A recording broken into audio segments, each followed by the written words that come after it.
മോശയോട് കർത്താവ് ഒരു കാര്യം പറയുന്നു. ഇന്ന് ആ മോശയുടെ സ്ഥാനത്ത് നീയാണ്. ഇന്ന് ആ മോശയുടെ സ്ഥാനത്ത് ചേട്ടനാണ്. ഇന്ന് ആ മോശയുടെ സ്ഥാനത്ത് ചേച്ചിയാണ്. വേണമെങ്കിൽ നിങ്ങൾക്ക് ഈ സമയത്ത് സിനിമ കണ്ടുകൊണ്ടിരിക്കാം, റീൽസ് കണ്ടുകൊണ്ടിരിക്കാം. ഈ സമയത്ത് നിങ്ങൾക്ക് പല പല കാര്യങ്ങളും ഏർപ്പെടാം. ചിലർ ചിന്തിക്കുന്നത് എന്താ, ദൈവത്തിന് എന്നെ വേണ്ട, എല്ലാം തീർന്നു, തകർന്നു, തരിപ്പണമായി. ദൈവം പറയാണ്, നിന്നെ എനിക്ക് നന്നായി അറിയാം. നീ ഇന്നോളം കടന്നു വന്ന വഴികൾ, നിന്റെ വികാര വിചാരങ്ങൾ, ഊണിലും ഉറക്കത്തിലും ദൈവത്തിന് നിന്നെ നന്നായി അറിയാം. ഒരു കാര്യം പറയണമെങ്കിൽ കുറെ സമയമെടുക്കും. അങ്ങോട്ട് പറഞ്ഞു കഴിഞ്ഞാൽ ഒന്നും തിരിയുന്നുമില്ല. വിക്കനാണ്. എങ്ങനെയാ ഇയാൾക്ക് വിക്കായി മാറിയത്? എന്നാ പറയാനാ, ഞാൻ കല്യാണം കഴിച്ചവള് എന്നേക്കാളും ദേഷ്യക്കാരിയാണ്. ഈ ശുശ്രൂഷയിൽ പങ്കെടുത്തുകൊണ്ടിരിക്കുമ്പോൾ ആരുടെയെങ്കിലും ഉള്ളിൽ, ഓ ദൈവമേ, ഞാൻ കുറവുകളുള്ള ആളാണ്, എൻ്റെ പാപ ഇങ്ങനെയാണ്, എത്ര കുമ്പസാരിച്ചിട്ടും വിട്ടുമാറാത്ത ചില വീഴ്ചകൾ എനിക്കുണ്ട്.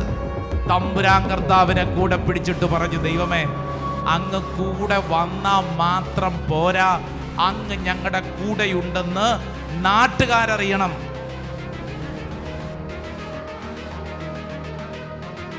പ്രിയപ്പെട്ടവരെ, ഇന്ന് ഈ ശുശ്രൂഷ സമയം ദൈവത്തിൻ്റെ ആത്മാവ് നമുക്ക് സമ്മാനിക്കുന്നത് വലിയ ഒരു വാഗ്ദാനമാണ്. വലിയ ഒരു വാഗ്ദാനം.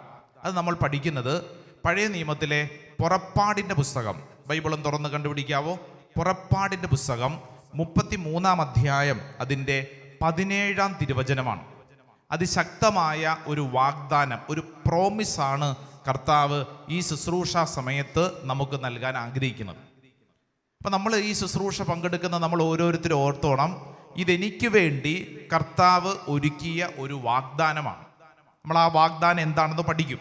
അതിനു മുമ്പ് നമ്മൾ ഈ ശുശ്രൂഷയിൽ പങ്കെടുക്കുന്ന ഓരോരുത്തരും ശ്രദ്ധിക്കണം, എൻ്റെ ദൈവമേ, ഈ വാഗ്ദാനം ഇന്ന് ഞാൻ ഈ വചനം കേട്ടുകൊണ്ടിരിക്കുമ്പോൾ എൻ്റെ ജീവിതത്തിന് ഏറ്റവും അത്യാവശ്യമായ ഒരു വാഗ്ദാനമാണ്. എൻ്റെ ജീവിതത്തിന് ഈ വാഗ്ദാനം അത്രമേൽ പ്രധാനപ്പെട്ടതാണ്. കർത്താവേ, ഞാൻ ഈ വാഗ്ദാനം സ്വീകരിക്കുന്നു. അത് ഓരോരുത്തരും ഈ വാഗ്ദാനം സ്വീകരിച്ച് വിശ്വസിച്ച് പ്രാർത്ഥിച്ചാൽ അത് എക്സ്പീരിയൻസ് ചെയ്യും. അല്ലെങ്കിൽ ഇത് നമ്മൾ വെറുതെ കേട്ടുകൊണ്ടിരിക്കും. വെറുതെ കേട്ടുകൊണ്ടിരുന്നാൽ പോരാ, മറിച്ച് ഈ വാഗ്ദാനം കേൾക്കുമ്പോൾ, എൻ്റെ കർത്താവേ, എൻ്റെ വ്യക്തിപരമായ ജീവിതത്തിൽ ഇത് സംഭവിക്കട്ടെ എന്ന് പറഞ്ഞ് നമ്മൾ ഈ വാഗ്ദാനം സ്വീകരിക്കാൻ പോവാണ്. അപ്പം നമുക്ക് വാഗ്ദാനം പഠിക്കാം. അത് പുറപ്പാട് പുസ്തകം 33-ാം അധ്യായം, അതിൻ്റെ 17-ാം തിരുവചനത്തിൽ എഴുതി വച്ചിരിക്കുന്ന അത്ഭുതകരമായ ഒരു വാഗ്ദാനമാണ്. Book of Exodus chapter 33 verse 17. അതിൽ 3 പ്രധാനപ്പെട്ട കാര്യങ്ങളാണ്. ഇത് 3 വാഗ്ദാനങ്ങളാണ്. നമുക്ക് അനുദിന ജീവിതത്തിൽ അത്രമേൽ പ്രധാനപ്പെട്ട ചില വാഗ്ദാനങ്ങൾ. നമുക്ക് ഈ വചനം ഒന്ന് കേൾക്കാം. കർത്താവ് മോശയോട് പറഞ്ഞു. ആരോട് പറഞ്ഞു? പറഞ്ഞേ, ഉച്ചത്തിൽ പറഞ്ഞു. ആരോട് പറഞ്ഞു? മോശയോട് പറഞ്ഞു. അപ്പൊ മോശയോട് പറഞ്ഞ വാഗ്ദാനം കേട്ടോണേ. മോശയോട് കർത്താവ് ഒരു കാര്യം പറയുന്നു. ഇന്ന് ആ മോശയുടെ സ്ഥാനത്ത് നീയാണ്. ഇന്ന് ആ മോശയുടെ സ്ഥാനത്ത് ചേട്ടനാണ്. ഇന്ന് ആ മോശയുടെ സ്ഥാനത്ത് ചേച്ചിയാണ്. ഇത് കേൾക്കുമ്പോൾ ഞാൻ വിശ്വസിക്കുകയാണ്, കർത്താവെ, ഇതെൻ്റെ ജീവിതത്തിലാണ് സംഭവിക്കുന്നത്. കർത്താവ് മോശയോട് വർഷങ്ങൾക്ക് മുമ്പ് പറഞ്ഞു. എന്താ പറഞ്ഞെന്ന് കേട്ടെ. നീ ആവശ്യപ്പെട്ട ഈ കാര്യവും ഞാൻ ചെയ്യും. ഒന്നാമത്തെ കാര്യം, നീ ആവശ്യപ്പെട്ട ഈ കാര്യം നിനക്ക് വേണ്ടി ഞാൻ ചെയ്യും. കണ്ടോ, ഒന്നാമത്തെ വാഗ്ദാനം. 2, എന്തെന്നാൽ നീ എൻ്റെ പ്രീതി നേടിയിരിക്കുന്നു. രണ്ടാമത്തെ വാഗ്ദാനം, നീ എൻ്റെ പ്രീതി നേടിയിരിക്കുന്നു. അടുത്തത്, നിന്നെ എനിക്ക് നന്നായി അറിയാം. മൂന്നാമത്തെ കാര്യം, പ്രൈസ് ദി ലോർഡ്. ഹല്ലേലൂയ. നമുക്ക് ഈ വലതുകരം ഉയർത്തി വാഗ്ദാനം ഒന്ന് സ്വീകരിച്ചാലോ? വലതുകരം നന്നായിട്ട് ഉയർത്തിപ്പിടിച്ചേ, നന്നായിട്ട് നിവർത്തി ഉയർത്തിപ്പിടിച്ച്, എന്നിട്ട് ഒച്ചത്തിൽ പറഞ്ഞേ, പുറപ്പാട് പുസ്തകം പോരാ, ഒച്ചത്തിൽ പറഞ്ഞ പുറപ്പാട് പുസ്തകം 33-ാം അധ്യായം 17-ാം തിരുവചനം. കർത്താവ് മോശയോട് പറഞ്ഞു, നീ ആവശ്യപ്പെട്ട ഈ കാര്യവും ഞാൻ ചെയ്യും. എന്തെന്നാൽ നീ എൻ്റെ പ്രീതി നേടിയിരിക്കുന്നു.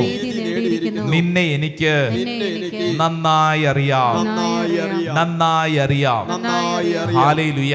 ഹല്ലേലൂയ. 3 അതിപ്രധാനമായ കാര്യങ്ങളാണ് കർത്താവ് മോശയോട് പറഞ്ഞത്. ഇപ്പൊ ആരാ മോശയുടെ സ്ഥാനത്ത്? ഞാനാണ്. ഓരോ വ്യക്തിയും വിശ്വസിച്ചോണം, കർത്താവ് ഇത് ഞാനാണ്. ഈ 3 കാര്യങ്ങളും നമുക്ക് അത്രമേൽ പ്രധാനപ്പെട്ടതാണ്. ഒന്നാമത്തെ കാര്യം, നീ ആവശ്യപ്പെട്ട ഈ കാര്യം ഞാൻ ചെയ്യും. Praise the lord. Praise the lord. Hallelujah. Hallelujah. എൻ്റെ പ്രിയരെ, നമ്മളൊക്കെ ഈ ശുശ്രൂഷയിൽ പങ്കെടുക്കുമ്പോൾ എന്തെല്ലാം നിയോഗത്തോടു കൂടിയാണ് നമ്മൾ പങ്കെടുക്കുന്നത്, അല്ലേ?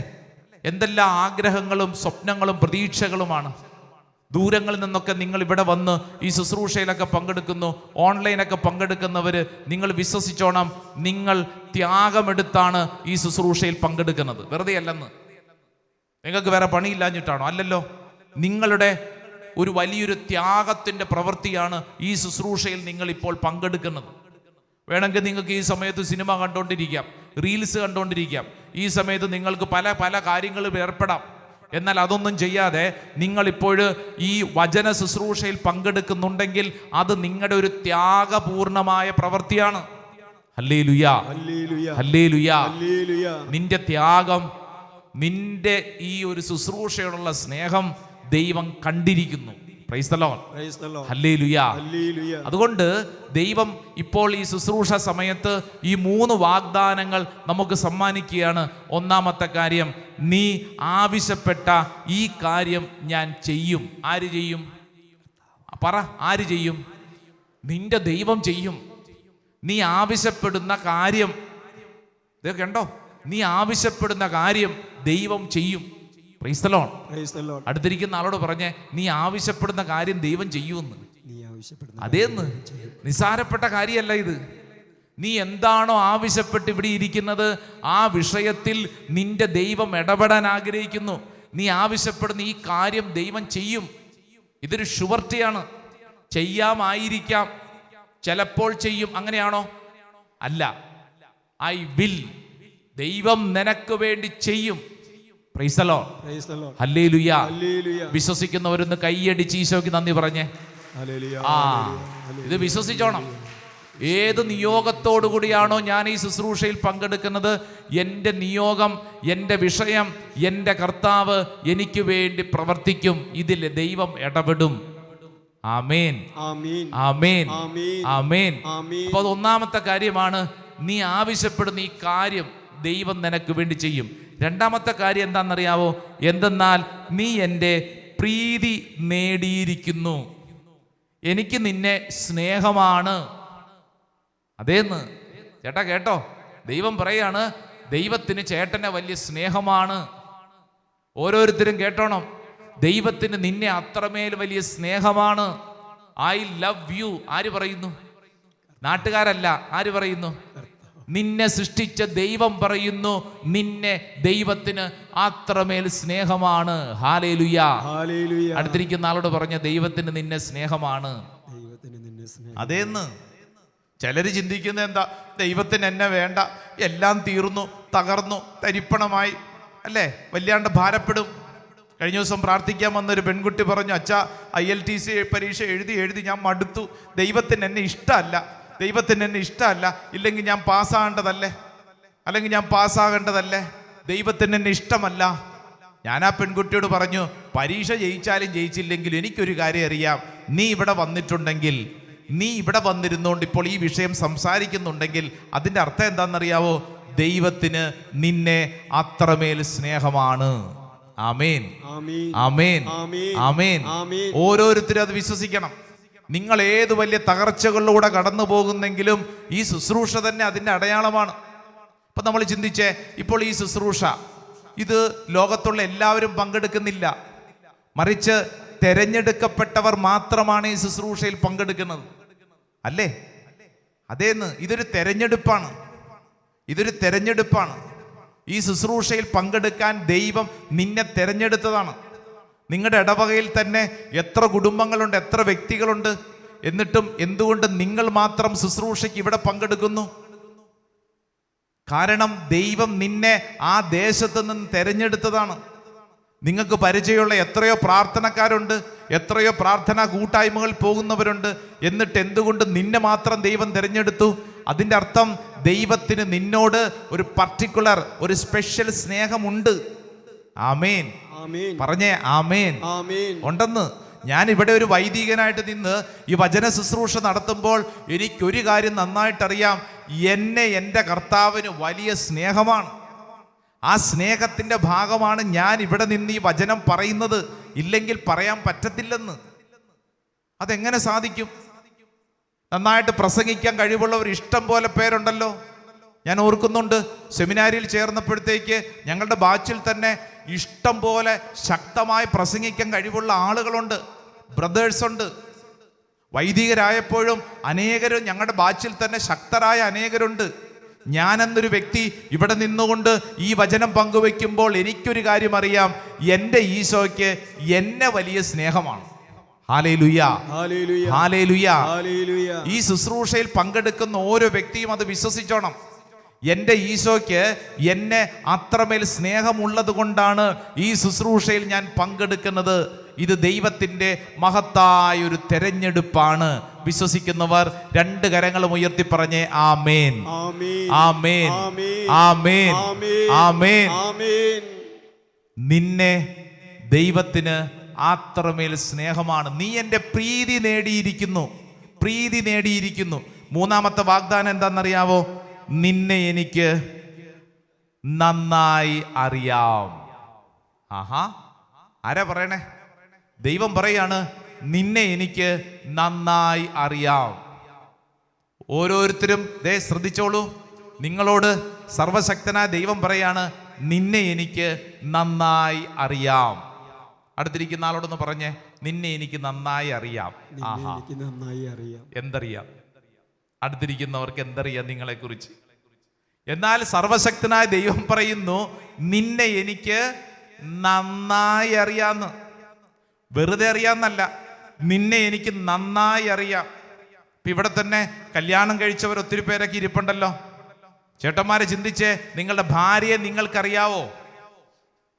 പേരല്ല, ആളുടെ സ്വഭാവ രീതികൾ, ആ വ്യക്തി ആരാണെന്നുള്ളത് നിങ്ങൾക്കറിയാമോ?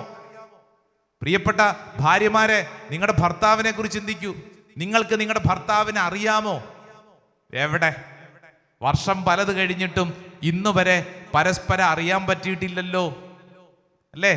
പരസ്പരം ആ വ്യക്തിയുടെ സ്വഭാവ രീതികൾ ഇപ്പോഴും പലർക്കൊന്നും മനസ്സിലാവുന്നില്ല. പേരും അഡ്രസ്സും അല്ല, മറിച്ച് ആ വ്യക്തിയുടെ ഉള്ളിൽ എന്താണെന്ന് വല്ല പിടിപാടുണ്ടോ? ധ്യാനത്തിന് വന്ന ഭർത്താവ് എന്നോട് പറഞ്ഞു, അച്ഛാ, ഇവളുടെ ഉള്ളിൽ എന്താണെന്നുള്ളത് ഭൂതക്കണ്ണാടി വെച്ച് ഞാൻ നോക്കണ്ടേ? ഇവളൊന്ന് വാ തുറന്ന് പറയണ്ടേ? അച്ഛാ, അങ്ങനെയെങ്കിലല്ലേ എനിക്ക് മനസ്സിലാക്കാൻ പറ്റുള്ളൂ. എനിക്ക് അങ്ങനെയൊന്നും അറിയത്തില്ല അച്ഛാ. കാര്യം ഞങ്ങൾ വിവാഹ ജീവിതം മുന്നോട്ട് നീങ്ങുന്ന 26 വർഷമായി. ജൂബിലി കഴിഞ്ഞു, 26 വർഷമായി. ഇപ്പോഴും ഇവളുടെ സങ്കടം എന്താണെന്നറിയാവോ? എനിക്ക് ഇവളെ മനസ്സിലാക്കാൻ പറ്റിയിട്ടില്ലെന്നുള്ളതാണ്. ഇവളെപ്പോഴും ഇതിനെക്കുറിച്ച് പറഞ്ഞുകൊണ്ടിരിക്കും. അച്ഛാ, ഇവളുടെ ഉള്ളിലോട്ട് ഭൂതക്കണ്ണാടി വെച്ചെനിക്ക് നോക്കാൻ പറ്റുമോ? എൻ്റെ പ്രിയരെ, ഇതെല്ലാ കുടുംബങ്ങളിലും വ്യക്തിബന്ധങ്ങളിലുള്ള വലിയൊരു സങ്കടമാണ്. എന്നെ ആർക്കും മനസ്സിലാവുന്നില്ലല്ലോ, അല്ലേ? എന്നെ ആർക്കറിയാം? ഞാനിങ്ങനെ കടന്ന് കഷ്ടപ്പെടുന്നു, എൻ്റെ ഉള്ളിലുള്ള വിഷമം ആർക്ക് മനസ്സിലാവും? ഇതെല്ലാവർക്കും ഉണ്ട്. ഭാര്യ ഭർത്താക്കന്മാർക്ക് മാത്രമൊന്നുമല്ല, അച്ഛന്മാർക്ക് ഈ സങ്കടമുണ്ട്, അല്ലേ? ഈ പ്രപഞ്ചത്തിൽ ജീവിക്കുന്ന ഓരോ മനുഷ്യന്റെ ഉള്ളിലും ഈ വലിയ സങ്കടമുണ്ട്. എന്നെ ഒന്ന് ആർക്കൊന്നും മനസ്സിലാവണ്ടേ. ഇതാ വചനം പഠിപ്പിക്കുന്നു, നിന്നെ എനിക്ക് നന്നായി അറിയാം എന്ന് പറഞ്ഞാൽ നിന്റെ നന്മയും തിന്മയും എല്ലാം ദൈവത്തിനറിയാം. നീ ഇന്നോളം കടന്നു വന്ന വഴികൾ, നിന്റെ വികാര വിചാരങ്ങൾ, ഊണിലും ഉറക്കത്തിലും ദൈവത്തിന് നിന്നെ നന്നായി അറിയാം. രണ്ട് കരങ്ങൾ ഉയർത്തി ആമേൻ എന്ന് പറഞ്ഞേ. ആമേൻ, ആമേൻ, ആമേൻ, ആമേൻ, ആമേൻ, ആമേൻ. ആമേൻ. ഓരോ വ്യക്തിയും ഇത് വിശ്വസിച്ച് ഏറ്റെടുക്കണേ. ഇത് പ്രധാനപ്പെട്ട 3 വാഗ്ദാനങ്ങളാണ്. വർഷങ്ങൾക്ക് മുമ്പ് മോശയ്ക്ക് ദൈവം നൽകിയ വാഗ്ദാനങ്ങൾ. ഏതാ ഈ 3 വാഗ്ദാനങ്ങൾ? പറഞ്ഞേ. ഒന്നാമത്തെ വാഗ്ദാനം ഏതാ? കർത്താവ് മോശയോട് പറഞ്ഞു. എന്താ 3 വാഗ്ദാനങ്ങൾ? ഒന്നാമത്തെ വാഗ്ദാനം ഏതാ? ഒന്നാമത്തെ വാഗ്ദാനം നമ്മളിപ്പോ പഠിച്ചല്ലോ. ഞാൻ ആവശ്യപ്പെട്ട കാര്യം എൻ്റെ ദൈവം എനിക്ക് ചെയ്യും. ഓരോരുത്തരും പറഞ്ഞേ, വലതുകര ഉയർത്തി. ഞാൻ ആവശ്യപ്പെടുന്ന കാര്യം എൻ്റെ ദൈവം എനിക്ക് വേണ്ടി ചെയ്യും. Praise the lord. Praise the Lord. രണ്ടാമത്തെ വാഗ്ദാനം എന്താ? ദൈവത്തിന് എന്നെ സ്നേഹമാണ്, നീ എൻ്റെ പ്രീതി നേടിയിരിക്കുന്നു എന്നാ പറയണേ. പറഞ്ഞേ, ദൈവത്തിന് എന്നെ അത്രമേൽ സ്നേഹമാണ്. മൂന്നാമത്തത് എന്താണ്? എന്നെ എൻ്റെ ദൈവത്തിന് നന്നായി അറിയാം. പറഞ്ഞേ, എന്നെ എൻ്റെ ദൈവത്തിന് നന്നായി അറിയാം. ഹല്ലേലൂയാ. ഈ വാഗ്ദാനങ്ങൾ ഇപ്പൊ പഠിച്ചുകൊണ്ടിരിക്കുമ്പോൾ ചിലരുടെ ഉള്ളിൽ അടുത്തൊരു സംശയമുണ്ട്. ഈ വാഗ്ദാനങ്ങളൊക്കെ എനിക്ക് കിട്ടുമോ? കാര്യം കൊള്ളാം, ഇത് സുന്ദരമായിട്ടുള്ളൊരു സൂപ്പർ വാഗ്ദാനമാണ്, പക്ഷെ ഇതെനിക്ക് കിട്ടുമോ? കാരണം ഞാൻ അതിന് യോഗ്യനാണോ? അത്രയൊന്നും വലിയ പ്രാർത്ഥനയൊന്നും എനിക്കില്ലെന്നേ, ഞാൻ വലിയ പാപിയാണെന്നേ.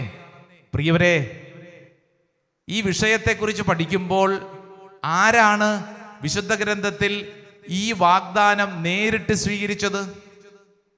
ദൈവം ആരോടാ പറഞ്ഞേ? മോശയോട് പറഞ്ഞു. ആരോട് പറഞ്ഞു? മോശയോട് പറഞ്ഞു. ആരാ മോശ? ഈ മോശയെക്കുറിച്ച് അല്പമെങ്കിലും മനസ്സിലാക്കി കഴിഞ്ഞാൽ നമുക്ക് യോഗ്യതയുണ്ടോ എന്ന് നമുക്ക് മനസ്സിലാക്കാൻ പറ്റും. കാരണം മോശയുടെ ജീവിതം, ചെറുപ്പകാലഘട്ടമൊക്കെ നമുക്കറിയാമല്ലോ. വല്ലാത്തൊരു അരക്ഷിതാവസ്ഥയിലൂടെ വളർന്ന ബാല്യകാലമാണ്. മര്യാദയ്ക്കൊന്ന് വാവിട്ട് നിലവിളിക്കാൻ മോശയ്ക്ക് പറ്റിയിട്ടുണ്ടോ? നമുക്കറിയാം, ആ പെട്ടകത്തിൻ്റെ അകത്ത് അല്ലേ, ഈ കുഞ്ഞിനെ വെച്ച് നദിയിൽ ഒഴുക്കി വിടേണ്ടി വന്നില്ലേ മാതാപിതാക്കൾക്ക്? കാരണം അല്ലെങ്കിൽ ആ കുഞ്ഞിനെ അധികാരികൾ നശിപ്പിച്ചു കളയും. ഈ കുഞ്ഞ് വളരുന്നത് രാജകൊട്ടാരത്തിലൊക്കെയാണ് എന്ന് പറഞ്ഞു കഴിഞ്ഞാൽ സ്വന്തം മാതാപിതാക്കളുടെ സ്നേഹം അനുഭവിക്കാൻ പറ്റാതെ വേറെ എവിടെയോ വളരേണ്ടി വന്നൊരു ബാല്യകാലം. മോശയെക്കുറിച്ച് ബൈബിളിൽ പറയുന്ന ഒരു കാര്യം നേരെ ചൊവ്വേ മുഖത്ത് നോക്കി സംസാരിക്കാൻ പറ്റാത്ത മോശ. കാരണം ഇയാള് വിക്കനാണ്, സ്റ്റാമറിങ്. ഒരു കാര്യം പറയണമെങ്കിൽ കുറെ സമയമെടുക്കും, അങ്ങോട്ട് പറഞ്ഞു കഴിഞ്ഞാൽ ഒന്നും തിരിയുന്നുമില്ല, വിക്കനാണ്. എങ്ങനെയാ ഇയാൾക്ക് വിക്കായി മാറിയത്? പ്രിയപ്പെട്ടവരെ, ആന്തരിക സൗഖ്യത്തെക്കുറിച്ചൊക്കെ നമ്മൾ പഠിക്കുമ്പോൾ വിക്ക് അതിനോട് ബന്ധപ്പെട്ടൊരു മേഖലയാണ്. പലപ്പോഴും ഭയത്തിൽ നിന്നാണ് വിക്ക് രൂപപ്പെടുന്നത്. ഭയത്തിൽ നിന്നാണ് വിക്ക്, സ്റ്റാമറിങ്, ബിക്കോസ് ഓഫ് ഫിയർ. മോശയ്ക്ക് ചെറുപ്പത്തിൽ വാവിട്ട് കരയാനുള്ള സ്വാതന്ത്ര്യം ഉണ്ടായിട്ടുണ്ടോ? ഇല്ലെന്ന്. ആ പെട്ടിക്കകത്ത് അടയ്ക്കപ്പെട്ട് വാവിട്ട് നിലവിളിക്കാൻ പോലും പറ്റാതെ കിടക്കുന്നൊരു കുഞ്ഞ്, ആ കുഞ്ഞിൻ്റെ ഉള്ളിൽ കടന്നു വന്ന ഭയത്തിൻ്റെ മേഖലകൾ പിന്നീട് ആ കുഞ്ഞിന് സംസാരത്തിൽ തന്നെ ഇപ്രകാരമുള്ളൊരു ഭാരമായിട്ട് മാറി. വിക്ക്, സംസാര ശക്തി, കൃപയില്ലാത്തൊരു കുട്ടിയായിപ്പോയി. ഇനി ഈ മോശയെക്കുറിച്ച് വീണ്ടും വായിച്ചു വരുമ്പോൾ നമ്മൾ മനസ്സിലാക്കുന്ന കാര്യം, ഇത്രമാത്രം ആന്തരിക മുറിവിൻ്റെ കൂടാരമായിട്ടാണ് വളരുന്നത്. ആന്തരിക മുറിവിൻ്റെ കൂടാരം, അങ്ങനെ തന്നെ പറയാം. കാരണം ദേഷ്യം എന്നൊക്കെ പറഞ്ഞാലുണ്ടല്ലോ, എന്നാ ദേഷ്യം എന്നറിയോ? വലിയ ദേഷ്യം. മോശയ്ക്ക് ദേഷ്യം വന്നപ്പോഴാണ് ഒരുത്തനെ അടിച്ചു കൊന്നത്. ദേഷ്യം. ഇങ്ങോട്ട് നോക്കിക്കേ, അമിതമായി ദേഷ്യമുള്ളവരൊന്ന് കൈപൊക്കാവോ? അമിതമായി ദേഷ്യമുള്ളവർ. ഞാൻ ഏതായാലും കൈപൊക്കിയിട്ടുണ്ട്, വേറെ എത്ര പേരുണ്ടെന്ന് അറിയാൻ വേണ്ടിയിട്ടാ. അമിതമായ ദേഷ്യം, ഹോട്ട് ടെമ്പർമെന്റ് ഉള്ളവർ കൈപൊക്കിക്കോ. കുറച്ച് പേരേ ഉള്ളൂ, ബാക്കിയുള്ളവർ ഇരിപ്പ് കണ്ടാ മതി അല്ലേ? അൽഫോൻസാമ, കൊച്ചു ത്രേസ്യ, ഇരിക്കുന്നു ചാവറ പിതാവ്, വിശുദ്ധ സെബസ്റ്റ്യാനോസ്. ഒയ്യോ, ഇരിക്കണ ഇരിപ്പ് കണ്ടാ മതി. ദേഷ്യോ അതെന്നതാ അച്ഛാ? അയ്യോ എൻ്റെ പ്രിയരെ, ഈ ഇരിക്കുന്ന ഇരിപ്പല്ല ഞാൻ ഉദ്ദേശിച്ചത്, ഒറിജിനൽ സ്വഭാവം. അതച്ഛാ പള്ളിക്ക് പുറത്ത്, അത് ഞങ്ങളുടെ വീട്ടിൽ ചെല്ലുമ്പോൾ ഞങ്ങളുടെ സ്വഭാവം, അതാ ഞാൻ ഉദ്ദേശിച്ചത്. ചിലരുടെ സ്വഭാവം കണ്ടിട്ടില്ലേ? മൂക്കത്തെ ചുണ്ടി എന്നൊക്കെ പറയാം, അടുത്തുകൂടെ പോകാൻ മേല അരിഞ്ഞു കളയും. എന്തൊരു ദേഷ്യമെന്നറിയോ? തൊട്ടതിനും പിടിച്ചതിനും ദേഷ്യപ്പെടാൻ തുടങ്ങും. ഭയങ്കരമായ ഭ്രാന്തമായ ഒരു ആവേശമാണ് ചിലർക്ക്. ദേഷ്യം വന്നാൽ ചിലർ പറയുന്ന എന്താണെന്നൊരു പിടുത്തവും കിട്ടത്തില്ല. അങ്ങനെ ഇല്ലേ? ദേഷ്യം വന്നു കഴിഞ്ഞാൽ പറയണ എന്താണെന്നൊരു പിടുത്തവും ഇല്ല. ദേഷ്യം വരുമ്പോഴത്തേക്ക് ചിലർ പറയത്തില്ല, അവന് ദേഷ്യം വന്നിട്ടുണ്ട്, ഇനി അവിടെ നിൽക്കണ്ട, പോര്. കാരണം എന്താ? ഇനി എന്തെല്ലാം വലിച്ചെറിയുമോ, ഇനി എന്തെല്ലാം പൊട്ടിച്ചെറിയുമോ എന്നൊരു പിടുത്തവും ഇല്ല. കഴിഞ്ഞ ദിവസം ഒരു അമ്മ വന്നിട്ട് പറഞ്ഞു, അച്ഛാ ഈ കൊച്ചിന് ഞാനിത് 3ാമത്തെ മൊബൈൽ ഫോണാണ്, കഴിഞ്ഞ 2 എണ്ണം പൊട്ടിച്ചു കളഞ്ഞു. അച്ഛാ ഈ ചെറുക്കന് ദേഷ്യം വന്നു കഴിഞ്ഞാൽ മൊബൈലാണ് വലിച്ചെറിയുന്നത്. എത്ര വില കൊടുത്ത് വാങ്ങിക്കൊടുത്ത മൊബൈലാ അച്ഛാ, അതിനെ പൊട്ടിച്ചു കളയുന്നു. ദേഷ്യം. Price the Lord. Praise the Lord. സ്വർഗ്ഗത്തിൽ പറഞ്ഞ ഹല്ലേലൂയ. Hallelujah. അമിതമായ ദേഷ്യം, ചെറിയ ദേഷ്യമൊന്നുമല്ല, അമിതമായ ദേഷ്യം. കുറച്ച് നാളുകൾക്ക് മുമ്പ് ഒരു ഭാര്യയുടെ ഭർത്താവിൻ്റെ സംഭവം കേട്ടപ്പോഴത്തേക്ക് വളരെ രസകരമാണെന്ന് തോന്നി. ഭർത്താവ് മദ്യപാനി. ഇയാൾ കുടിച്ചിട്ട് വീട്ടിൽ വന്നു. ഭയങ്കര ബഹളം അങ്ങോട്ട് കൂടി. എന്തോ ഭാര്യയെക്കുറിച്ച് എന്തോ ഒരു സംശയമോ എന്തോ ഭാരമൊക്കെ ഉണ്ട്. ഇയാൾ മദ്യപിച്ച് വീട്ടിൽ വന്നിട്ട് ബഹളത്തിനിടയിലെ ഭർത്താവ് പറഞ്ഞു, ഞാനിത് വീട് മുഴുവൻ അടിച്ച് പൊട്ടിക്കും, ഇതൊക്കെ തകർക്കും ഞാൻ. ഉടനെ ഭാര്യ മുന്നോട്ട് വന്നു. ഭാര്യയ്ക്ക് ഇതിനേക്കാളും വലിയ ദേഷ്യം. ഭാര്യ കുടിച്ചിട്ടില്ല, പക്ഷെ ഭാര്യയുടെ ദേഷ്യം കലിതുള്ളി. ഭാര്യ ഭർത്താവിനോട് പറഞ്ഞു, ഇയാളായിട്ട് പൊട്ടിക്കേണ്ട, ഞാൻ തന്നെ പൊട്ടിച്ചോളാം. 1,00,000 രൂപ കൊടുത്ത് അവർ വാങ്ങിക്കൊണ്ടുവന്ന് TV, ഭാര്യ അവിടെ കിടന്നുകൊണ്ടിരുന്ന ഒരു പാത്രം എടുത്ത് അടിച്ചു പൊട്ടിക്കാൻ തുടങ്ങി. 1,00,000 രൂപ കൊടുത്ത് അവർ വാങ്ങിക്കൊണ്ടുവന്ന അവരുടെ സമ്പാദ്യത്തിൻ്റെ ഭാഗമായ TV ഭാര്യ തല്ലി തകർത്തു. ഭാര്യ തകർത്തപ്പോൾ അവിടെ നിന്നിരുന്ന ഭർത്താവിന് ഒരു ചിന്ത, ഞാനാണോ കുടിച്ചത്, ഭാര്യയാണോ കുടിച്ചതെന്നൊരു ചിന്ത. ഭർത്താവിൻ്റെ കുടിച്ചതെല്ലാം ആവിയായിട്ട് പോയെന്നാണ് ഭർത്താവ് പറഞ്ഞത്. എൻ്റെ അച്ഛ, എന്തൊരു ദേഷ്യം, ഞാൻ പിന്നെ മദ്യപാനിയാണെന്ന് ഓർക്ക്, ഇവൾ എന്നാ സാധനം അടിച്ചിരിക്കുന്ന അച്ഛ. അപ്പോൾ ഭാര്യ പറഞ്ഞു, എനിക്ക് അടിക്കേണ്ട കാര്യമില്ല, ഓൾറെഡി ഞാൻ അടിച്ചാൽ നിൽക്കേണ്ടത്, ഞാൻ ദേഷ്യക്കാരിയാണ്. ചരിത്രം പറയുന്നു, അന്നത്തോടുകൂടി ഭർത്താവ് കുടി നിർത്തി. കൊള്ളാം. ചിലരുടെയൊക്കെ സ്വഭാവം അങ്ങനെയാണല്ലോ, നന്നാവുന്നല്ലേ? ചിലരുടെ സ്വഭാവം വല്ലാണ്ട് നന്നാവും. ഞാൻ ഓർക്കുന്നുണ്ട്, ഞങ്ങളുടെ കൂടെ ഒരുമിച്ച് പഠിച്ച, എൻ്റെ സ്കൂളിൽ ഒരുമിച്ച് പഠിച്ച ഒരു കൂട്ടുകാരൻ മിടുക്കനാണ്. പക്ഷെ അവൻ്റെ ഒറ്റ കുഴപ്പം, അവൻ ഭയങ്കര ദേഷ്യക്കാരനാണ്. ഞങ്ങൾ സ്കൂളിൽ പഠിക്കുമ്പം തന്നെ ഇവനെ പലതരത്തിൽ ഇരട്ടപ്പേരൊക്കെ വിളിക്കുമായിരുന്നു. ഭയങ്കര ദേഷ്യക്കാരൻ. വീട്ടിലും ദേഷ്യം, നാട്ടിലും ദേഷ്യം, സ്കൂളിലും ദേഷ്യം, ഭയങ്കര ദേഷ്യം. വർഷങ്ങളേറെ കഴിഞ്ഞു. പിന്നീട് ഞാൻ വൈദികനായി നാട്ടിൽ അവധിക്ക് ഒരു നാളിൽ ചെന്നപ്പോൾ ഞാൻ ഇവനെ കണ്ടു. അപ്പോൾ ഇവൻ്റെ കല്യാണമൊക്കെ കഴിഞ്ഞു. ഇപ്പം ഇവൻ്റെ മുഖത്ത് ഭയങ്കര ശാന്തത. അപ്പം ഞാൻ ഇവനോട് ചോദിച്ചു, ഇതെന്നാ പറ്റിയടാ, നീ ഇങ്ങനെയല്ലായിരുന്നല്ലോ പണ്ട് ചെറുപ്പത്തിൽ, ഭയങ്കര ദേഷ്യമായിരുന്നല്ലോ. അതേ അച്ഛാ, ദേഷ്യമൊക്കെ ആയിരുന്നേ. ഞാൻ പറഞ്ഞല്ല, ഇതെങ്ങനെ മാറി, ഇതെങ്ങനെ, എന്നാ സംഭവിച്ചു, ഇതെന്താണ് നിന്റെ മാനസാന്തരത്തിൻ്റെ കാരണം? മാനസാന്തരത്തിൻ്റെ കാര്യം ഒന്നും പറയണ്ട അച്ഛാ, ഞാനൊരു കല്യാണം കഴിച്ചു. ഞാൻ പറഞ്ഞു, അതിനിപ്പോൾ എന്താ കുഴപ്പം, നല്ല കാര്യമല്ലേ? അതായത് ഈ മാനസാന്തരവുമായിട്ട് ബന്ധപ്പെട്ട് എന്നാ പറയാനാ, ഞാൻ കല്യാണം കഴിച്ചവള് എന്നേക്കാളും ദേഷ്യക്കാരിയാ. അതുകൊണ്ട് എൻ്റെ ദേഷ്യം വെച്ചുകൊണ്ടിരുന്നിട്ട് കാര്യമൊന്നുമില്ല, ഇപ്പം ഞാൻ ശാന്തനായി. ചിലര് കല്യാണം കഴിക്കുന്നതോടുകൂടി മെച്ചപ്പെടും അല്ലേ? ചിലർ ഇപ്പം നോക്കിയിരുന്നുണ്ട്, ശരിയാ അച്ഛാ, എങ്ങനെ നടന്ന ഞാനാ അല്ലേ, ഇങ്ങനെയായി. Praise the lord. ഹല്ലേലൂയ. ഓരോരുത്തരും ചിന്തിച്ചാൽ മതി ഓരോ രീതികളെ അല്ലേ, ഓരോ രീതികൾ. Praise the lord. ഹല്ലേലൂയ. വലതുകരം ഉയർത്തിപ്പിടിച്ച്, അമിതമായ ദേഷ്യം പറയുന്ന എൻ്റെ ഉള്ളിലും കേൾക്കുന്ന നിങ്ങളുടെയൊക്കെ ഉള്ളിലുണ്ടാവും. വലതുകരം ഉയർത്തിപ്പിടിച്ചോളൂ. മോശയുടെ ജീവിതത്തിൽ അമിതമായ ദേഷ്യം, ഈ ദേഷ്യ സ്വഭാവം മോശയുടെ ജീവിതത്തെ വല്ലാണ്ട് ഭാരപ്പെടുത്തിയിരുന്നു. ദൈവമേ, അമിതമായ ദേഷ്യ സ്വഭാവമുള്ള ഓരോ വ്യക്തിയുടെ മേലും അത്ഭുതകരമായ സൗഖ്യം ഒഴുകപ്പെടാൻ പ്രാർത്ഥിക്കുന്നു. വലതുകരം സ്വർഗത്തിലേക്ക് ഉയർത്തി എല്ലാവരും സ്തുതിച്ചൊന്ന് പ്രാർത്ഥിക്കട്ടെ. ഹല്ലേലൂയ. യേശുവേ, ആരാധന. ദൈവത്തിന്റെ ആത്മാവേ, ഞങ്ങളുടെ കുടുംബങ്ങളിൽ അത്ഭുതകരമായിട്ട് പ്രവർത്തിക്കണമേ. Hallelujah. Praise the lord. Hallelujah. അപ്പോൾ നമ്മുടെ മോശയെ കുറിച്ച് നമ്മൾ പഠിക്കുമ്പോൾ നമ്മൾ മനസ്സിലാക്കുന്നത്, അമിതമായ ദേഷ്യം കാരണം ഒരുത്തനെ അടിച്ചു കൊന്നു. നമ്മുടെ ദേഷ്യം കൊണ്ട് നമ്മൾ ആരും തല്ലിക്കൊന്നിട്ടില്ലായിരിക്കും അല്ലേ? നാവ് കൊണ്ട് നമ്മൾ പലരെയും തകർത്തിട്ടുണ്ടാവും.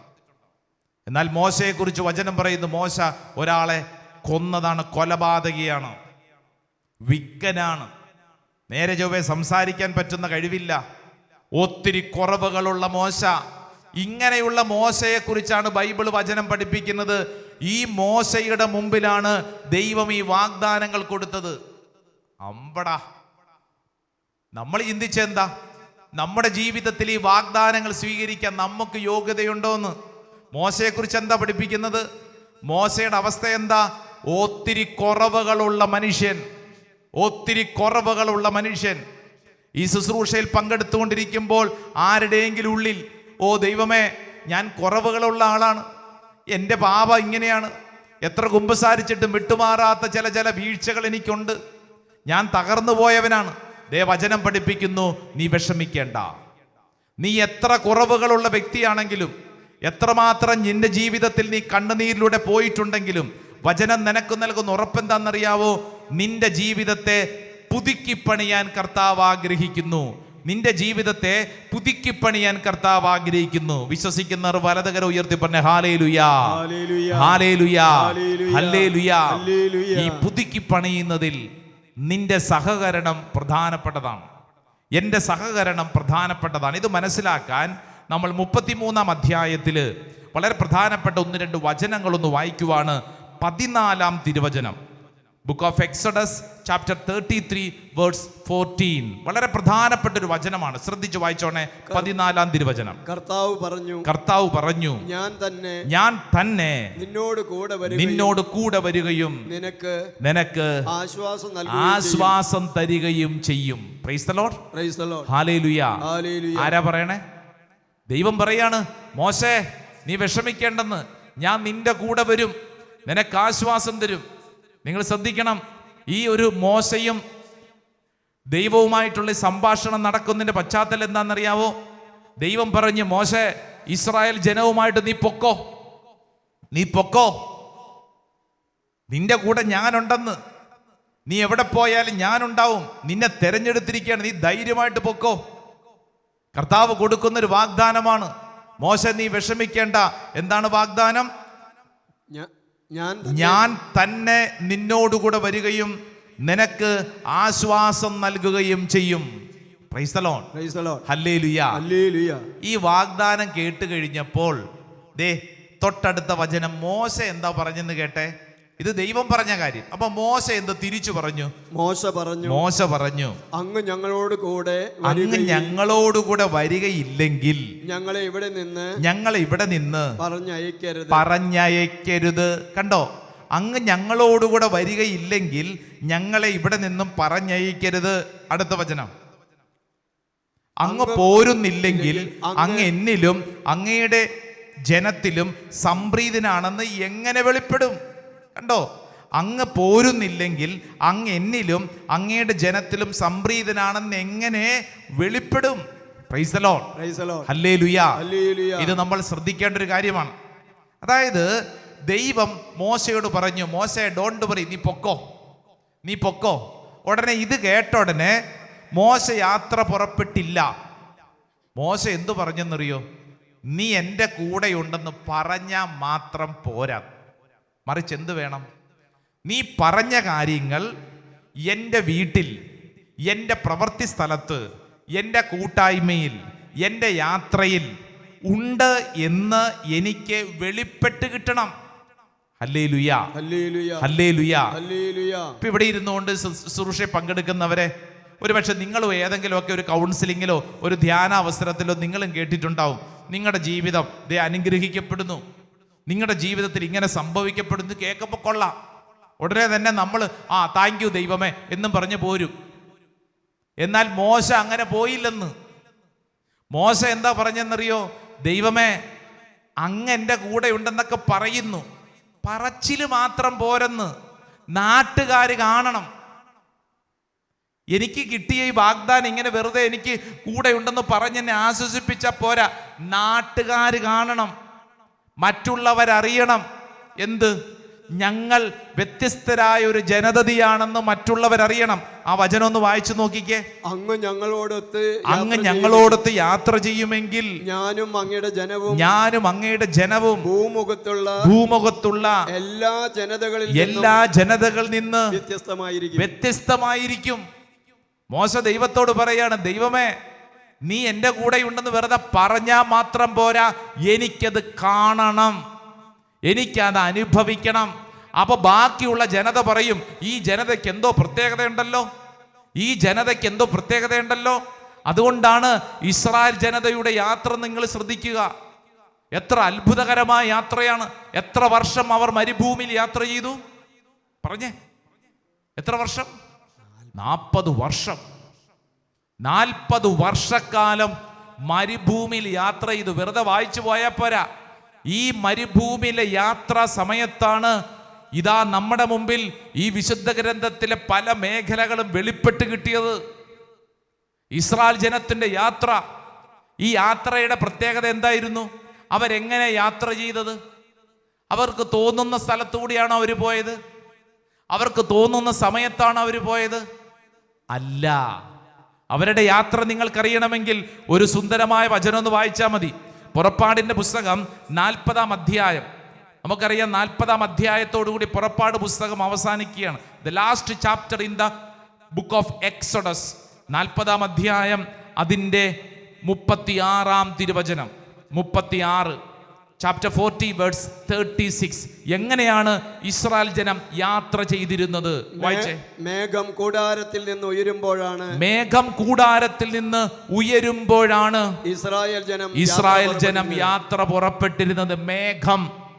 മേഘം കൂടാരത്തിൽ നിന്ന് ഉയരുമ്പോഴാണ്. എന്നിട്ട് വായിച്ചേ.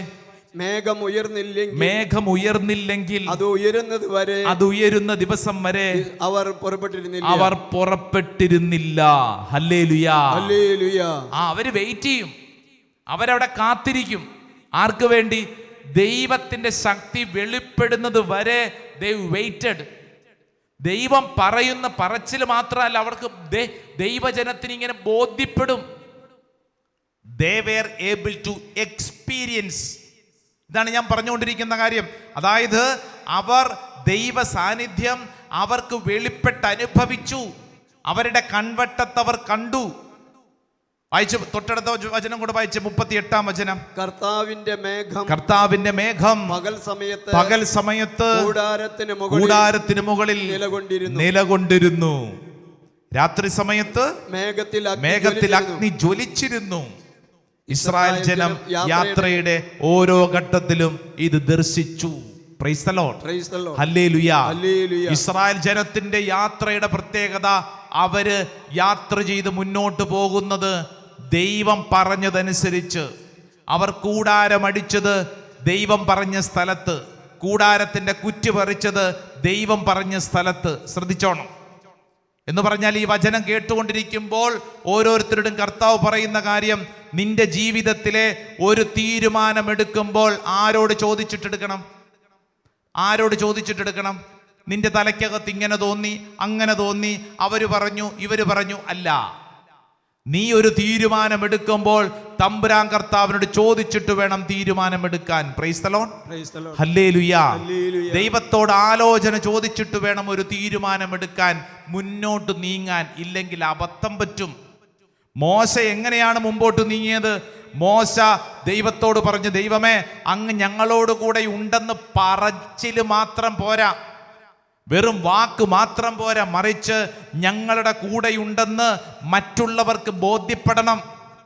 പ്രിയപ്പെട്ടവർ, ഇസ്രായേൽ ജനത്തിന്റെ യാത്രയുടെ പ്രത്യേകത ശ്രദ്ധിച്ചിട്ടില്ലേ? മറ്റ് രാജ്യങ്ങൾക്കൊക്കെ ഇസ്രായേൽ ജനത്തിന്റെ യാത്രാ സമയത്ത് അവർക്ക് പേടിയായിരുന്നു. കാരണം എന്താ? ഈ ഇസ്രായേൽ ജനത്തിന് എന്തോ പ്രത്യേകതയുണ്ടായിരുന്നു. അവരുടെ യാത്ര മുഴുവൻ അങ്ങനെയായിരുന്നു. ആ യാത്ര മുഴുവൻ അവർ സർവശക്തനായ ദൈവത്തെ ആശ്രയിച്ചുള്ള യാത്രയായിരുന്നു. ഹല്ലേലൂയാ. രണ്ട് കരങ്ങൾ സ്വർഗത്തിലേക്ക് ഉയർത്തിപ്പിടിച്ച് സർവശക്തനായ ദൈവത്തിൽ ആശ്രയിച്ചുകൊണ്ട് വേണം നിന്റെ യാത്രയും. കരങ്ങൾ രണ്ടും നന്നായിട്ട് ഉയർത്തിപ്പിടിച്ച് കണ്ണുകൾ അടച്ചോളൂ. മോശ ദൈവത്തിൽ ആശ്രയിച്ചതുപോലെ നീ എന്ന കുടുംബനാഥൻ, നീ എന്ന കുടുംബനാഥ, നീ എന്ന പഠിക്കുന്ന വിദ്യാർത്ഥി ആരുമായിക്കൊള്ളട്ടെ, എത്ര പ്രായമുള്ള വ്യക്തിയായിക്കോട്ടെ, നിന്റെ ജീവിതം മുന്നോട്ട് നീങ്ങേണ്ടത് സർവശക്തനായ ദൈവത്തിൽ ആശ്രയിച്ചുകൊണ്ട് വേണം. ഓ ദൈവമേ, ഇപ്പോൾ ഈ ശുശ്രൂഷ സമയത്ത് ഞങ്ങൾ ആഗ്രഹിക്കുന്നു, ഞങ്ങളുടെ ജീവിതത്തിൽ ഞങ്ങൾക്ക് പല തോന്നലുകളും വരും. അനേകം ആളുകൾ ഞങ്ങളോട് പലതും പറയും. എന്നാൽ ദൈവമേ, അങ്ങയിൽ ഞങ്ങൾ വിശ്വസിക്കുന്നു. കർത്താവേ, അങ്ങയുടെ തീരുമാനപ്രകാരം മുന്നോട്ട് നീങ്ങാൻ ശക്തിയും ബലവും നൽകണമേ. രണ്ട് കരങ്ങളും ഉയർത്തി എല്ലാവരും ഒന്ന് സ്തുതിച്ചേ. ഹല്ലേലൂയാ, ഹല്ലേലൂയാ, ഹല്ലേലൂയാ, ഹല്ലേലൂയാ. ഓ ദൈവമേ, ഞങ്ങൾ വിശ്വസിച്ച് ഏറ്റെടുക്കുന്നു കർത്താവേ. അത് സംഭവിക്കട്ടെ. Praise the lord. ഹല്ലേലൂയാ. മോശ എന്ന് പറഞ്ഞ വ്യക്തി ദൈവത്തിന്റെ വാഗ്ദാനം സ്വീകരിച്ച് ആ ദൈവത്തോട് മോശ അങ്ങേയറ്റം അള്ളിപ്പിടിച്ചു നിന്നു. മോശയെക്കുറിച്ച് നമ്മൾ പഠിച്ചു. ആന്തരിക മുറിവിൻ്റെ കൂടാരം, ഒത്തിരി കുറവുകളുള്ളവൻ. പക്ഷേ അവൻ എങ്ങനെയായി വാഗ്ദാനം സ്വന്തമാക്കിയത്? തമ്പുരാൻ കർത്താവിനെ കൂടെ പിടിച്ചിട്ട് പറഞ്ഞു, ദൈവമേ, അങ്ങ് കൂടെ വന്നാൽ മാത്രം പോരാ, അങ്ങ് ഞങ്ങളുടെ കൂടെയുണ്ടെന്ന് നാട്ടുകാരറിയണം, മറ്റുള്ളവരറിയണം അങ്ങ് ഞങ്ങളുടെ കൂടെയുണ്ടെന്ന്. കേട്ടല്ലോ? എന്താ കേട്ടത്? നീ താമസിക്കുന്ന സ്ഥലത്ത്, നിന്റെ വീട്ടിൽ ദൈവം പ്രവർത്തിക്കുന്നുണ്ടെന്ന് നിന്റെ അയൽവാസികൾ അറിയണം. അല്ലാതെ വെറുതെ നീ പറഞ്ഞാൽ പോരാ, ദൈവം എൻ്റെ കൂടെ ഉണ്ട്, ദൈവം എൻ്റെ കൂടെ ഉണ്ടെന്ന് പറഞ്ഞാൽ പോരാ. നീ താമസിക്കുന്ന സ്ഥലത്ത് നിന്റെ ചുറ്റുവട്ടത്തുള്ള അയൽവാസികൾക്ക് മനസ്സിലാവണം, ദൈവ സാന്നിധ്യമുള്ള വീടാണിത്, ദൈവിക സാന്നിധ്യം വെളിപ്പെടണം. അതിനെന്ത് ചെയ്യണം? ദൈവ സാന്നിധ്യത്തെ വട്ടമിട്ടങ്ങോട്ട് പിടിച്ചോണം. അതുകൊണ്ടാണ് മോശയെക്കുറിച്ച് വചനം പിന്നീട് വായിച്ചു പോകുമ്പോൾ ഒരു കൊച്ചു വചനം ഒന്ന് വായിച്ചേ. സംഖ്യയുടെ പുസ്തകം നമ്മുടെ മുമ്പിൽ പഠിപ്പിക്കുന്നുണ്ട്, 12-ാം അധ്യായം 3-ാം തിരുവചനം. Book of Numbers chapter 12 verse 3. സംഖ്യയുടെ പുസ്തകം 12-ാം അധ്യായം 3-ാം തിരുവചനം. അതിൽ മോശയെക്കുറിച്ച് ഒരു കുഞ്ഞു കാര്യം, പക്ഷേ വളരെ പ്രധാനപ്പെട്ട കാര്യം ഓർമ്മപ്പെടുത്തിയിട്ടുണ്ട്. എന്താണ് ആ വചനം? കർത്താവ് അത് കേട്ടു. മോശ ഭൂമുഖത്തുള്ള എല്ലാ മനുഷ്യരിലും വെച്ച് സൗമ്യനായിരുന്നു. കണ്ടോ? മോശ ഭൂമുഖത്തുള്ള എല്ലാ മനുഷ്യരിലും വെച്ച് സൗമ്യമുള്ളവനായിരുന്നെന്ന്. Praise the lord. Praise the lord. എങ്ങനെയുള്ള ആളായിരുന്നു? ദേഷ്യക്കാരൻ, മുൻകോപി, കൊലപാതകി. പക്ഷെ വചനം പഠിപ്പിക്കുന്നു, ഈ ഭൂമുഖത്തുള്ള എല്ലാവരെക്കാൾ സൗമ്യനായി മാറി. ഈ മോശയെക്കുറിച്ച് വചനം പഠിക്കുന്നില്ലേ? ചെങ്കടലിന് മുമ്പിൽ ചെന്നിട്ട് കൈ വീശുമ്പോഴത്തേക്ക് കടല് രണ്ടായിട്ട് മാറി. ഇതെങ്ങനെ സംഭവിക്കുന്നത്? കടല് രണ്ടായിട്ട് മാറുന്നു. മോശ ഒരു പാറക്കിട്ടടിക്കുമ്പോൾ പാറയിൽ നിന്ന് വെള്ളം ഒഴുകുന്നു. ഇതെങ്ങനെ സംഭവിക്കുന്നു? മോശ കരങ്ങൾ ഉയർത്തുമ്പോഴത്തേക്ക് അത്ഭുതങ്ങളും അടയാളങ്ങളും സംഭവിക്കുന്നു. എങ്ങനെ സംഭവിക്കുന്നു? മോശ ദൈവത്തെ അള്ളിപ്പിടിച്ചു. മോശ ദൈവത്തോട് പറഞ്ഞു, ദൈവമേ, നീ കൂടെയുണ്ടെന്ന് പറഞ്ഞാൽ മാത്രം പോരാ, മറിച്ച് അതെൻ്റെ ജീവിതത്തിൽ എനിക്ക് അനുഭവിക്കണം. Price the Lord. അങ്ങനെ വാശി പിടിച്ചു കഴിഞ്ഞപ്പോഴാണ് ദൈവം മോശയ്ക്ക് ഈ 3 വാഗ്ദാനങ്ങൾ നൽകിയത്. ഏതൊക്കെയാണ് ആ വാഗ്ദാനം? പുറപ്പാട് പുസ്തകം 33-ാം അധ്യായം അതിൻ്റെ 17-ാം തിരുവചനത്തിൽ നമ്മൾ പഠിച്ച 3 വാഗ്ദാനങ്ങൾ. ദൈവം പറഞ്ഞു മോശയോട്, നീ ആവശ്യപ്പെട്ട കാര്യം നിനക്ക് സാധിച്ചു കിട്ടും, കാരണം നീ എൻ്റെ പ്രീതി നേടിയിരിക്കുന്നു, നിന്നെ എനിക്ക് നന്നായി അറിയാം. മോശയോട് ദൈവം പറഞ്ഞു, എൻ്റെ മോശേ, എടാ, നീ ആരാണെന്ന് എനിക്ക് നന്നായി അറിയാം. ഹല്ലേലൂയാ, ഹല്ലേലൂയാ.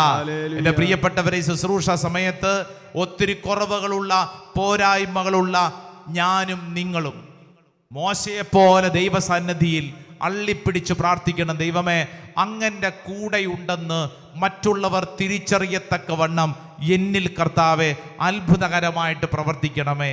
ഈ വാഗ്ദാനങ്ങൾ എന്നിൽ സംഭവിക്കട്ടെ. ചാടി എഴുന്നേറ്റ് നിന്നേ, എല്ലാവരും എഴുന്നേറ്റ് നിന്നേ. 2 കരങ്ങൾ ഒരിക്കൽ കൂടെ സ്വർഗത്തിലേക്കൊന്ന് ഉയർത്തിപ്പിടിച്ചാവും. 2 കരങ്ങൾ സ്വർഗത്തിലേക്ക് ഉയർത്തിപ്പിടിച്ച് കണ്ണുകളടച്ച് പ്രാർത്ഥിക്കണം. മോശ എന്ന് പറയുന്ന വ്യക്തി ഒത്തിരി കുറവുകളുള്ള വ്യക്തിയായിരുന്നു. ജീവിതത്തിൽ കടന്നു വന്ന വഴികൾ അനേക മുറിവുകളിലൂടെയായിരുന്നു. എന്നാൽ ദൈവ സാന്നിധ്യം മോശയുടെ ജീവിതത്തെ, സ്വഭാവത്തെ മാറ്റിമറിച്ചു. ഈ ഭൂമുഖത്തുള്ള മറ്റെല്ലാ മനുഷ്യരെക്കാൾ സൗമ്യനായി മോശ മാറിയെങ്കിൽ അതേ അനുഭവം, അതേ അനുഗ്രഹം ഈ ശുശ്രൂഷ സമയത്ത് പ്രാർത്ഥിക്കുന്ന ഓരോ വ്യക്തിയിൽ സംഭവിക്കപ്പെടാൻ 2 കരങ്ങളും ഉയർത്തിപ്പിടിച്ച് ആഗ്രഹിച്ച് പ്രാർത്ഥിക്കണം. നമ്മുടെ ഏത് കുറവാണെങ്കിലും കർത്താവ് ആ കുറവിനെ അനുഗ്രഹമാക്കി മാറ്റും.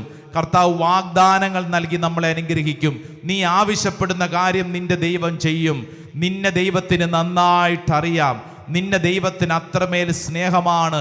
നിന്റെ മേൽ കർത്താവിന് പ്രീതിയുണ്ട്, സ്നേഹമുണ്ട്. ഓ ദൈവമേ, കൈകൾ ഉയർത്തിപ്പിടിച്ച് വിശ്വസിച്ച് ഞങ്ങൾ ഈ വാഗ്ദാനങ്ങൾ സ്വീകരിക്കുന്നു. എല്ലാ ദൈവജനവും മോശ പ്രാർത്ഥിച്ചതുപോലെ, ഇസ്രായേൽ ജനം പ്രാർത്ഥിച്ചതുപോലെ, പഴയ നിയമ ചരിത്ര പുസ്തകങ്ങൾ നമ്മൾ വായിക്കുന്ന ഓരോ വ്യക്തിയും പ്രാർത്ഥിച്ചതുപോലെ 2 കരങ്ങൾ സ്വർഗത്തിലേക്ക് ഉയർത്തിപ്പിടിച്ച് ത്യാഗമെടുത്ത് ഓ ദൈവമേ എന്ന് വിളിച്ച് പ്രാർത്ഥിക്കുന്ന സമയം അത്ഭുതകരമായൊരു ദൈവശക്തി ഓരോ വ്യക്തികളിലേക്കും വെളിപ്പെടട്ടെ. എല്ലാ തടസ്സങ്ങളും കർത്താവിന്റെ ദൈവത്തിന്റെ ആത്മാവെടുത്ത് മാറ്റട്ടെ. ഒരു പുതിയ അഭിഷേകം, ഒരു പുതിയ ശക്തി ഓരോ വ്യക്തികളിലും വെളിപ്പെടട്ടെ. ആരാധന ആരാധന ആരാധന ആരാധന ആരാധന ആരാധന ആരാധന ആരാധന പിതാവിന്റെയും പുത്രന്റെയും പരിശുദ്ധാത്മാവിന്റെയും നാമത്തിൽ. ആമേൻ. Praise the Lord.